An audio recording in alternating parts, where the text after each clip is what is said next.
Recording 10C. You will hear two science lecturers discussing space exploration. Hello, John. How was your conference on space travel? Hi, Susan. It was great. We heard some fascinating speakers, especially one fellow who was an expert on Mars. He thinks it's quite feasible for humans to live there in the near future. Well, if we spent the billions of dollars that go into space research on looking after our own planet, then perhaps we wouldn't need to worry about the Earth being uninhabitable in 100 years' time. Nor would we need to look for another planet to colonise. Yes, but there are some important things that space exploration can teach us, especially about the history of our own planet and its atmosphere. That sort of knowledge could help us solve some of the problems that threaten our planet. Still, I don't really see why they have to send astronauts into space. Robotics is so much more advanced now. Why can't they simply send robots? Well, robotics has come a long way, and it is more expensive to send a manned spaceship into orbit. But the biggest problem with robots is that they have to be programmed for every possible eventuality. Yes, I suppose you're right. Robots just can't react to situations independently the way that humans do. They still need us to tell them what to do. That's right. Robots may have come a long way, but if you're going to go to all the expense of building one, you really need to make sure it's going to work when it gets there, and they don't tend to take risks with new and untested technology. What if it lets you down? So instead, a lot of the space technology nowadays is actually based on the technology they used in the 1970s, because we know that it works and it's reliable. So, do you think it will ever be possible to send robots to Mars? I'm not sure.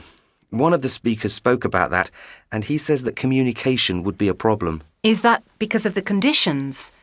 I mean, those extremes of temperature and even the atmosphere itself would probably create an awful lot of interference. Yes, but they're both issues that can be dealt with. Now, the real problem is simply how far away it is. That would cause long delays before the robots received any messages about what to do next. So, for the moment, they don't think it's feasible. That makes sense. But tell me, do you really think we should be contemplating sending humans to Mars at all? Don't you think we should wait until we do have the technology? Well, many years ago, the civilizations that built the pyramids or that began building enormous cathedrals must have started the project never expecting to see it finished. I think we should take the same approach and start our preparations now. That's an interesting point, though I'm still not convinced.